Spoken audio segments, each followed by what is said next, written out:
Bonnie Blue. It feels like anywhere you go in the world today, you can't get away from her name. At the same time, a girl who's just turned 18 has broken every record on OF and made millions overnight.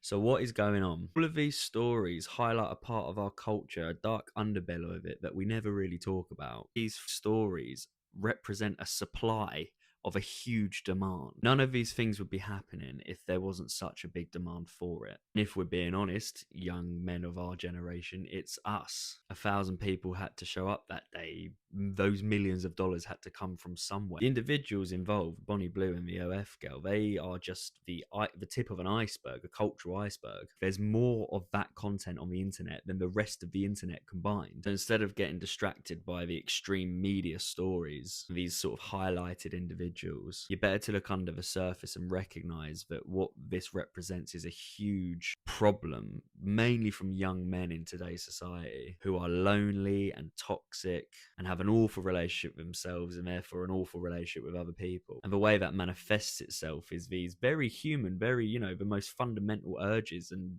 needs that we have are met by interacting on the internet and paying obscene money to people they'll never meet who have just turned 18, or to watching, or even worse, showing up to these events. And I think why that's happening is a whole other, deep dive rabbit hole to talk about. While this deep need is something that we're all driven by, it's how we educate ourselves and how we navigate those within a culture and a society which really counts. Thank you so much for taking the time to listen to me ramble. Let me know your thoughts.